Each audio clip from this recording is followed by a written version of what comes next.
Yapang Kuya Shise. Da Bolom Mosia Diawe, among to them a baby nigger chain river. Do Miazuga, do ye kick go milu, Yojare. Do Gurene may you dine le jagayare. Tabeme, being Gigaro, do ye Yazapalin Sigo, Pianlan Lage Bobby.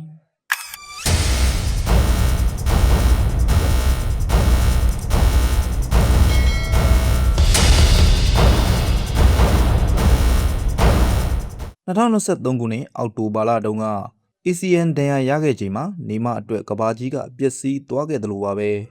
Quasican, Seyong Green, Biro, Tawaralo, Kanzar, Najimuri, at the Tonza Linear you Kazamati outway. Diludaya Mugani, Kawapala, a single Piana Busura, a Pinai Bulu, Alonga, Yusa Kejaraba. Tamame Nimaga, Shomo Pige Babu, Tumari Apionijima, Agada Yoma, Tweety, Tweety, Yingare, Papilule, Suro. သူ့ရဲ့ရင်ဘတ်ထဲမှာဘရာဇီးဆိုတဲ့ကျဲငါးပွင့်အင်ကြီးကိုဝတ်ပြီးကမ္ဘာပလာကိုကင်မြောက်ခြင်းနဲ့အိမ်မက်တစ်ခုကျန်နေသေးလို့ပါသူကတာမန်ကစားသမားမဟုတ်ပါဘူးသူကဆမ်ဘာသွေးတွေပွက်နေတဲ့နေမာဂျူနီယာပဲဖြစ်ပါတယ်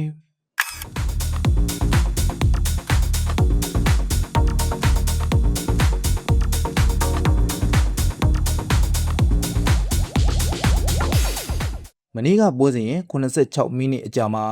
တကဘာလုံးကအချိန်တွေရက်တန့်သွားသလိုပါပဲအားလုံးရဲ့အကြည့်တွေကကွင်းထဲကိုလူဆောင်ဝင်လာတဲ့နံပါတ်10စီကိုရောက်နေခဲ့တာပါသူကွင်းထဲရောက်လာပြီးမကြာခင်မှာပဲဗီနီစီယာအတွက်ဟက်ထရစ်ရစေဖို့အကွက်မြင်မြင်နဲ့ဘောလုံးဖန်တီးပေးခဲ့ပါသေးတယ်ဒါပေမဲ့စကော့တလန်ကိုသမားကလက်ဆွမ်းပြကာကွယ်ခဲ့လို့ဂိုးမရခဲ့တာဖြစ်ပါတယ်သူကွင်းထဲမှာရှိနေခဲ့တာ14မိနစ်ပဲဖြစ်ပေမဲ့အဲ့ဒီ14မိနစ်ကမှော်ဆန်လွန်းပါတယ်ဘောလုံးပေးဖို့မှု73ချိန်မှာ12ချိန်တိကျခဲ့ပြီး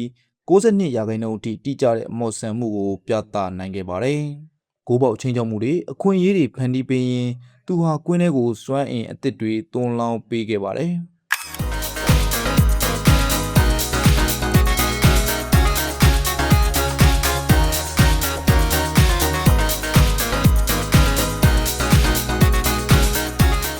ပီလီကာဖူဒီဂျေဇမာဆန်တိုအခုတော့သူတို့ရဲ့ခြေရာကိုနီးပြီးဘရာဇီးသမိုင်းမှာစတုတ်ထမြောက်ကမ္ဘာဖလားကိုဆင်နွှဲခွင့်ရတဲ့စတုတ်ထမြောက်ကစားသမားဖြစ်လာခဲ့ပါပြီ။ပို့ထူးကြတာကသမိုင်းတစ်လျှောက်ကမ္ဘာဖလား၄ရင်စလုံးမှာ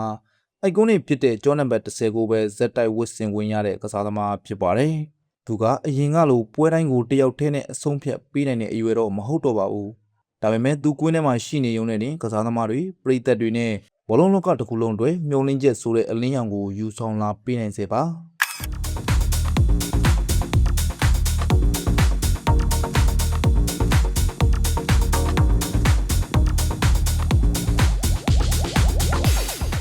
ရပောင်း980ကြာပြီးတဲ့နောက်သူကွင်းထဲကိုပြန်အခြေချနိုင်ခဲ့တဲ့အခိုက်အတန့်က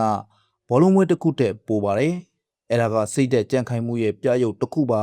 ။ပွဲပြီးမှသူငိုခဲ့ရတယ်။အဲ့ဒီမျက်ရည်တွေကနာကျင်မှုကြောင့်မဟုတ်ပါဘူး။သူပြန်လုတ်ပြနိုင်ခဲ့ပြီဆိုတဲ့ဂုဏ်ယူမှုမျက်ရည်တွေပဲဖြစ်ပါတယ်။နေမှာပြန်လာပါပြီ။ဗီနီစီယာရဲ့သွင်းဂိုးတွေနဲ့အတူဘရာဇီးရဲ့တိုက်စစ်ကအခုဆိုပို့ပြီးတော့ကြောက်စရာကောင်းလာပါပြီ။ဒီတစ်ချိန်ကမ္ဘာဖလားမှာရောနေမှာတယောက်သူ့ရဲ့နောက်ဆုံးအိမ်မက်ကိုအကောင့်ထဲပေါ်ပြီးသမိုင်းသစ်ရေးထိုးနိုင်မလားဆိုတာကျွန်တော်တို့အားလုံးစောင့်ကြည့်ကြရတော့မှာဖြစ်ပါတယ်။